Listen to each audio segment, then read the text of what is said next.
The city glowed like a field of tiny fires. Windows blinked on and off. Sirens hummed in the distance.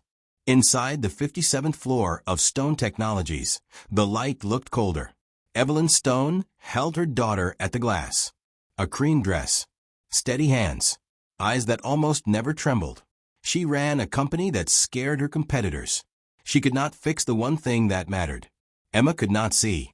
Not today. Not tomorrow. The doctors had spoken like judges. Final. Unbreakable. Their words landed hard. The room went quiet. Only the air conditioner whispered. Evelyn did not cry in public. She sealed emotion like a vault. She kept the company on track. She smiled for cameras. She signed deals with calm precision. She tucked a red ribbon in Emma's hair each morning and told her what color it was. Red. Like a warm apple. Like a stop sign. Like a heartbeat. Emma lived inside sound. Footsteps on marble. The click of heels. The smooth slide of silk against skin. She had long straight hair. 8 years old. Gray eyes that drifted. They searched. They never found. She sat in a wheelchair for safety, not because she could not walk. The world was sharp for a child who could not see its edges. Across the river, a different corner of New York breathed. Brooklyn smelled like coffee, oil, and rain in cracked brick. Michael Hayes laced his son's shoes on a worn rug. 6 feet tall. Strong but tired in the bones. He once built devices that read signals in the body. He now revived dead radios and record players. He said it felt honest to bring broken things back. His shop had a bell that sang when customers walked in. His hands were steady and scarred. His brown hair stayed short. His eyes watched closely. He had learned to keep moving after grief stopped him for a year. John, 7, had energy like wind in a small room. Hazelnut eyes. A dinosaur shirt that had seen 100 adventures. He laughed easily. He ran hard. He loved louder than the city. If you stood on a map, Manhattan and Brooklyn looked near. In life, they felt far. Money, class, fear, pride. The distance grew. One Saturday, the distance bent. Evelyn wanted a different morning. No boardroom. No bodyguards. They went to Central Park. Spring pushed up through the cold. Cherry blossoms shook as the breeze passed. A saxophone player sent slow notes into the trees. Dogs barked. Children screamed with joy. Evelyn pushed the chair through grass. Her heels sank into the soft earth. She did not care. She helped Emma stand. Soft hands guided small steps. The girl listened to laughter and tilted her face toward the warmth. "I want to run," Emma whispered. The words hid behind her breath. "Hold my hands," Evelyn said. Her voice softened. She rarely used that voice at work. She forgot how much she missed it. Emma stepped again. Toes in the grass. A bird fluttered. The ground changed underfoot. A small root. A lump. Maybe nothing. Maybe everything. She stumbled. Evelyn reached, fast. She missed by one heartbeat. Another pair of hands did not. Michael caught the child like he had done 1,000 times with John. He set her upright. He held her steady and then let go. He smiled so she could hear it in his voice. "You are okay," he said. John ran over. "We play catch," he told Emma. "When the ball hits the glove, it goes thump." He slapped the glove to demonstrate. A clean, happy sound. Emma turned her head toward him. Her mouth opened into a real smile. It touched her cloudy eyes. It reached every corner of her face. Evelyn's thanks lasted 3 seconds. Then the shields rose. She pulled Emma close. Her stare tested Michael like a lie detector. Flannel shirt. Sturdy hands. A father. Not a threat. Maybe a problem. Maybe a man who wanted something. Everyone wanted something from Evelyn Stone. But John talked on. "The sky is blue," he said to Emma. "Blue feels like cool water. Clouds are like marshmallows." He squeezed his glove again. Thump. Michael watched the girl's eyes in the sun. Something changed when the light touched the center. A flicker. A reflex. Not nothing. Not empty. His training woke up like a machine that had waited in the dark. He knelt to her level. He spoke to Evelyn without looking away from Emma's face. She might not be completely blind, he said. The words cut the air. The park went quiet inside their circle. Even the saxophone seemed to pause. Evelyn's voice hardened. We have seen the best. Do you think I have not tried everything? Michael did not move. I see a response to light, he said. Not full. Not clear. Real. Emma took John's hand. She held on like a person holds a railing in a storm. John grinned. Do you want to hear the ball hit the glove again? Emma nodded. The glove thumped. She laughed. The sound changed everything. The laughter faded. A gust moved the blossoms. Evelyn stared at Michael. The wind cooled her skin. Doubt warmed her chest. What if he was right? Night pressed against the glass of the penthouse. The city flickered like a restless animal. Evelyn stood alone with a quiet she did not trust. She replayed the park. The stumble. The catch. The laughter. The sentence. She had built her life on data and proof. She smelled lies in a room before anyone spoke them. She fired people for hiding doubt. Yet doubt sat beside her now. It would not leave. She pulled reports. She searched records. She did what she always did. She hunted for the truth. She found Michael's history. Degree in biomedical engineering. Publications on neural pathways. Awards she respected. A wife who died in an operating room. A son who needed bedtime stories more than a house full of money. He did not look like a thief. He looked like a man who had decided to live quietly near grief and keep his word to a child. Morning arrived as a thin gray stripe over the river. Evelyn called Dr. Alvarez. He had cared for Emma since birth. The doctor sounded confident. He always did. She pressed. She asked about specific tests. She listened for shifts. When she said someone saw a pupillary reaction in direct light, the silence on the line lasted a breath too long. Denial came fast after. Too fast. Evelyn ended the call with frost in her mouth. She stared at her phone. She did not call a lawyer. Not yet. She dialed a number she had looked up 3 times and erased twice. Michael Hayes, a voice said. This is Evelyn Stone, she said. I would like to meet. He suggested a coffee shop in Queens. Not Manhattan. Not Brooklyn.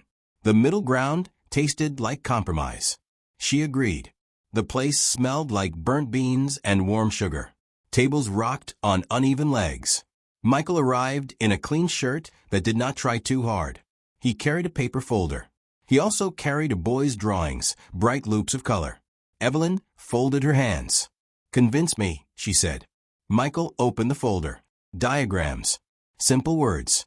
He described how the brain could route sight around damage. He spoke about specific wavelengths and targeted training. He spoke softly. He did not oversell. Evelyn listened like she listened in a merger. She cut in with hard questions. How do you know this is not false hope? I do not know yet, he said. I see evidence that matters. The only honest next step is to test. Emma had been premature. Evelyn said it out loud for the first time in a long time. The NICU beeps. The doctors who spoke like weather. The charts with cold numbers. The day she paid for a 17th opinion. The night she prayed for an 18th. Did anyone test narrow bands of light? Michael asked. Evelyn did not answer. The absence of an answer was its own kind of truth. He slid John's drawings across the table. He draws the world he hears, Michael said. Emma could learn to see what she hears. The brain loves patterns. It fights to complete them. Evelyn touched a crayon sun. The wax left a faint sheen on her fingertip. She did not realize she had stopped breathing until she inhaled again. What if you are wrong? She asked. Then we learn, and we stop, he said. We waste a few hours. We lose nothing but doubt. What if you are right? She asked. Then your daughter has a path. His voice stayed calm. Not easy. Not perfect. Real. The coffee steamed between them. Traffic hissed outside. A spoon clinked against a cup. A door creaked. Simple sounds, heavy with meaning. Evelyn nodded once. 3 days. After hours. My clinic. Michael stood. Bring her favorite song, he said. Bring something red. They parted without a handshake. On the sidewalk, Evelyn paused.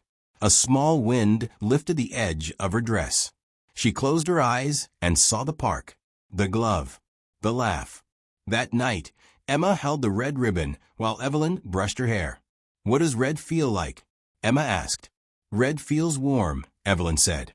"Like your cheek in the sun." "Do you think I will ever see it?" Emma whispered. Evelyn sat on the bed. She chose her words with care. "I think we will try," she said. Emma smiled into the dark. "Can John come?" she asked. "We will ask," Evelyn said. She rested a hand on her child's back. The rise and fall steadied her. The clinic lights hummed when they entered 3 nights later. Floors smelled like lemon and bleach. Machines blinked like curious eyes. Michael set down a simple kit. Red lens. Blue lens. Small LEDs. Nothing fancy. Everything precise. John held Emma's hand. He described the room. "There's a chair that looks like a big robot," he said. "There is a poster with a giant eyeball. It is creepy." He laughed to loosen the fear. Michael dimmed the room. He spoke to Emma. "You tell me if you notice anything," he said. "Not what it is. Just if something changes." He lifted the red light. He moved it gently. He watched the pupils. He counted under his breath. A ripple passed through Emma's eyes. "Tiny. Real." He repeated. The ripple came again. The blue light drew a weaker response. He found angles that worked better than others. He adjusted. Emma tilted toward the warm. "Do you see anything?" he asked. "I feel something," she said. "Like when the sun hides and then it does not." Evelyn gripped the chair until her knuckles went white. Michael straightened. He did not smile wide. He did not cheer. He spoke in a steady voice. "She has light perception," he said. "It is there." The room felt too small for what those words meant. What would the first step look like? The morning after the tests, the city woke sharp and loud.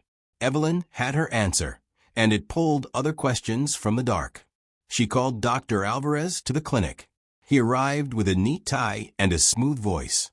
He reviewed the charts. He watched as Michael repeated the test. He cleared his throat.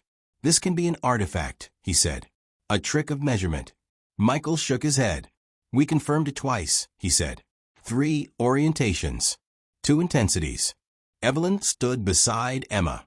Her hand rested on her daughter's shoulder. "Explain the pupillary response," she said. No anger in her voice. Just iron. Alvarez's face shifted. He looked at the wall. "There were early scans," he said. "They suggested profound damage." "Suggested," Evelyn said. "Did you ever test narrow bands?" He did not answer. Silence filled the room. It lasted long enough to make the truth heavy. Evelyn stepped closer. "Who told you to steer me away from hope?" she asked. The doctor's mouth opened. Closed. Opened again. Words tumbled out. A name. Robert Crane. A shareholder at Stone Technologies. A rival who smiled with his teeth. He had been at the hospital years ago. He had promised funding. He had warned of chaos if a CEO chased miracles. He had said a blind child would make Evelyn easier to move. Alvarez sat down. He rubbed his eyes. "I told myself it was kinder," he said. "I told myself certainty was mercy." He offered money for my lab. He hinted at consequences if we kept throwing resources at a case that could not win. Evelyn did not raise her voice. "You changed reports." He nodded. "I am sorry," he whispered. Michael exhaled slowly. He looked at Emma. She hugged John's arm and listened without understanding the adult words. She understood tone. It felt like a storm at sea. Evelyn turned to Michael. "Help me build the proof," she said. They moved fast. They traced emails. They printed lab results with altered signatures. Michael mapped dates to market moves. On days when Evelyn canceled public appearances for medical appointments, Crane took positions that profited from dips. The pattern was clean and cold. Evelyn prepared for the quarterly board meeting. She placed the evidence in a folder with quiet hands. She wore a cream suit that softened the edges of power. She asked Michael to come. He borrowed a suit.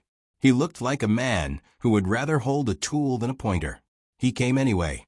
The boardroom felt bright and stale. Crane stood to speak about strategy. He used words like inefficiency and underperformance. He suggested new leadership. He smiled toward the head of the table. Evelyn let him talk until the room relaxed into his rhythm.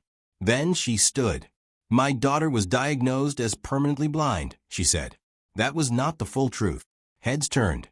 Murmurs rose. Crane's face stayed composed. "This is personal information," he said.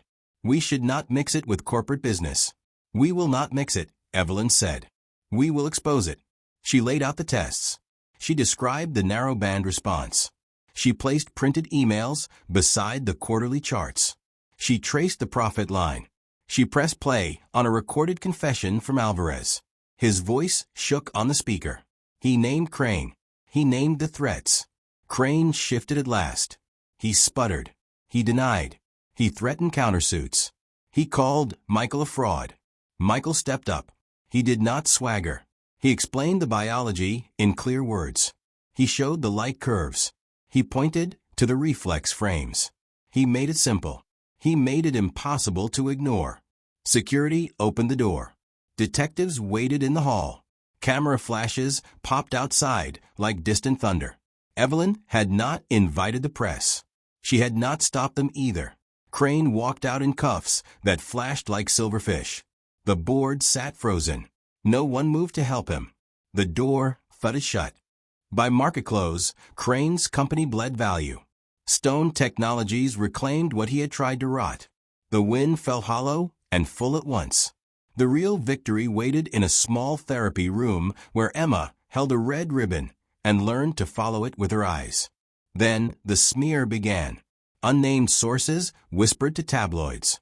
They called Michael a liar. They said he preyed on a desperate mother. They questioned his credentials. They posted grainy photos. They wrote headlines that understood nothing and sold everything. Paparazzi waited outside the clinic. John hid behind Michael's leg. Emma squeezed her eyes shut. The noise hurt. Evelyn's jaw clenched until it ached. Michael did what he always did. He showed up. He walked through the cameras. He fixed broken wires in his shop by day. He built light games for Emma by night. He did not post statements. He did not buy airtime. He stood where he was needed and stayed quiet. Evelyn watched him through the glass in the therapy room. Emma laughed while John described colors like flavors. Red tasted like cinnamon. Blue tasted like mint. Yellow felt like warm toast. Evelyn's chest softened. She had been careful for so long. Maybe she did not need to be careful with this man. She booked a press conference. She planned to speak about fraud and law. She wrote lines, then crossed them out. On the day of the microphones, a small hand changed the script. Emma stood. She wanted to talk. She walked without the chair. She took slow, solid steps toward the podium. Could the truth break a lie that loud? Reporters filled the space until the walls seemed to breathe. Cameras blinked red. The air smelled like hot lights and nerves. Evelyn stepped forward. Prepared remarks sat ready. She did not use them. Emma moved to the microphones. The room inhaled as one. She steadied herself with a palm on the table. Her gray eyes, still fogged, found the red glow of an exit sign. "I can see a little," she said. Her voice carried. "I see light. I see shapes. I know red." She turned toward the sign. "That is red," she said. Silence fell and cracked open. Sound poured in. Cameras clicked in bursts. People reached for phones. Evelyn felt her throat close, then open. Emma kept going. "He helped me," she said. She pointed toward Michael. "He told the truth when no one wanted it. I know because I can see more than before." She reached for Michael's hand. She held it like a promise. John stood a step behind, ready to catch her if she wobbled. He did not need to. Evelyn spoke then. She named Robert Crane's scheme. She held up documents. She announced that federal investigators had taken the case. She used the hard voice she saved for sharks. Questions attacked. Is Michael Hayes qualified? Is this a publicity stunt? Are you in a relationship? The usual noise. Emma tugged at Evelyn's sleeve. "Can I say one more thing?" she asked. Evelyn nodded. Emma lifted her chin. Adults made this messy, she said. I am not messy. I am learning to see. If you want to help, be quiet and let us work. The room laughed. It was not cruel. It was relieved. The mood shifted. The storm lost its edge. Outside, a cool wind scraped along the building. Leaves flashed by the glass like small green birds. A siren moaned and faded. Small sounds began to matter again. In the weeks that followed, the story grew arms. The FBI mapped Crane's pressure campaign. Dozens of memos surfaced. Medical boards started audits. Dr. Alvarez lost his license. He offered testimony. He cried in a courtroom and told the truth in detail. Other families stepped forward with stories of pressure and altered paths. The system creaked toward repair. Michael did not attend the trial. He took John to school. He built a device that made light appear as gentle pulses synced to music. Emma loved it. She swayed when the notes rose. She laughed when the pulses tickled her eyes. Progress came in inches. Inches added up. Evelyn found a surgeon in Boston who had studied nerve repair for a decade. The procedure would not restore perfect sight. It could clear a path that had been blocked since birth. It offered a chance. Not a guarantee. A chance. They scheduled for Tuesday in October. Leaves in Central Park turned the color of warm fire. Emma traced them with her fingers and guessed their colors before anyone told her. The night before surgery tasted like metal in the mouth. The hospital hallway smelled like soap and cold. Evelyn sat beside her daughter's bed. She told stories about elevators that watched stars. She whispered wishes she would never admit in a boardroom. Michael waited with them. John fell asleep on his lap, breath slow and heavy. Machines hummed. Footsteps came and went. Nurses spoke in soft voices that carried confidence and kindness. Evelyn looked at Michael. You did not run when they attacked you, she said. I have a kid, he said. Running teaches the wrong lesson. She watched his hands. Small scars. Lines of work and time. She felt something open. She did not label it. She let it be. Morning breathed pale light onto the floor. Emma squeezed her mother's fingers. Will it hurt? She asked. A little, Evelyn said. We will be here. They rolled her away. The doors closed with a sigh. The clock on the wall decided to move either too slow or too fast. Time bent. Coffee went cold without anyone drinking it. Michael stared at a point between two tiles. Evelyn stood. Saturday. Stood again. They did not talk for a while. They did not need to. A nurse walked out. Hours had passed. Or days. Or minutes. She is in recovery, the nurse said. It went as planned. Bandages covered Emma's eyes. They would stay for 3 days. She reached out. Evelyn took one hand. Michael took the other. John pressed his cheek to her arm. I feel okay, Emma said. I feel warm. They cried quietly. They laughed with the same breath. 3 days crawled by. The world shrank to a room and a hope. The city kept moving outside. It did not matter. The moment came.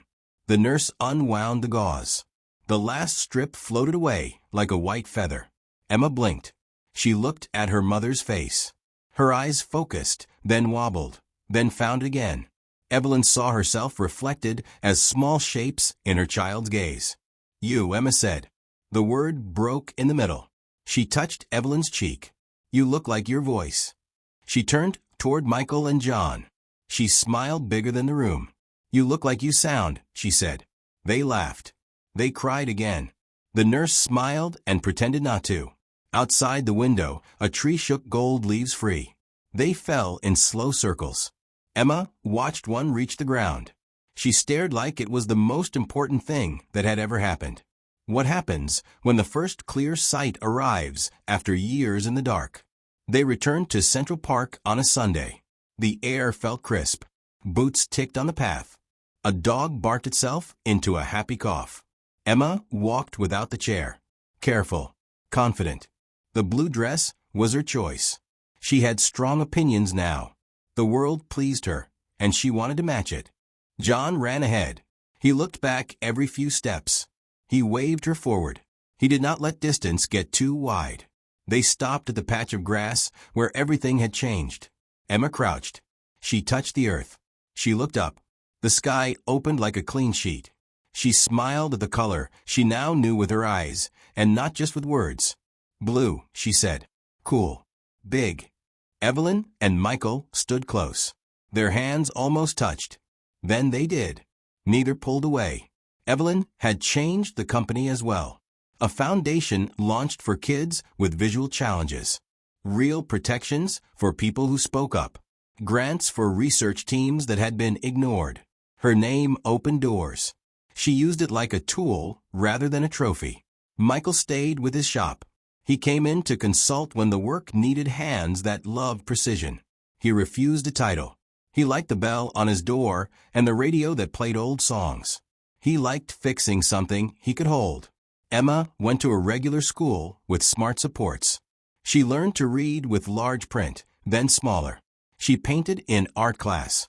Her canvases caught light in strange and beautiful ways. People said they saw feelings on the page. She shrugged. She said she painted what she wished she had seen sooner. John grew into his role as guardian and co-conspirator. He stood between Emma and a bully once. He spent a day at home for it. He told his father it was worth it. Michael nodded. Evelyn agreed. The case against Crane ended in a long sentence. 27 years. His name became a warning in classrooms where future executives learned how not to be. Dr. Alvarez spoke at conferences about pressure and courage. He sent Emma a birthday card that said the same two things each year. I am sorry. Thank you for your light. Time moved like water in a slow river. It cut new shapes into all of them. It polished rough places. It made room for a new life to form. The wedding took place at sunset in the park. The same spot. The same city, Kinder now. Emma threw petals with careful hands. She watched them fall. She loved the falling most. John carried the rings and tried to walk slow. He failed. His grin made everyone forgive him. Evelyn wore cream again. Softer fabric. It moved when she did. Michael wore a suit that fit. He looked like himself inside it. They promised to keep showing up. They promised to tell the truth when it hurt. They promised to hold steady when fear pressed down. The penthouse changed after. The fridge collected John's drawings and Emma's first attempts at light. Tools lived in the kitchen. A loose handle never stayed loose for long. The dining table learned to hold homework as well as contracts. Weekends shifted between opera halls and roller coasters. Charity galas and hot dogs on paper plates. The city did not care. It watched them and blinked its lights like a patient star. One night, the four of them stood on the terrace. The air smelled like rain waiting to be rain. Tiny sounds rose from the streets. A horn. A laugh. A distant shout. Life. Evelyn leaned into Michael. Do you ever think about that first sentence? She asked. I think about the laugh after it, he said. That is when I knew we were leaving the dark. Emma patted out in socks. She leaned on the rail. She looked at the grid of lights. She named colors softly to herself. Yellow, white, warm orange. She rubbed her eyes, tired but content. John joined with a tablet. He played a video of their funny dance from the wedding. They all watched. They winced. They laughed until the laughter had no sound left. Tomorrow will be busy, Evelyn said. Board meeting, therapy, homework, subway delays. All of it. Michael nodded. We will handle it, he said. We always do. They stood in a small circle of warmth in a tall, cool sky. The city kept moving beneath them. Light traveled across space to arrive at eyes that finally understood it. No miracle. Just work, stubborn love, and a refusal to accept easy endings. Emma yawned. She took both adults by the hand. John tucked under Michael's arm and spoke too quickly about a science project with vinegar and baking soda. Michael promised to help. Evelyn promised to bring goggles. They went inside. The terrace stayed quiet. Rain began. Soft at first, then confident. It washed the glass. It blurred and brightened the colors below. Do you ever notice how light always finds a way to get through? Pause. Would you fight for it if someone told you it was gone? When an expert says no, and your eyes and heart say maybe, which voice do you listen to? And why?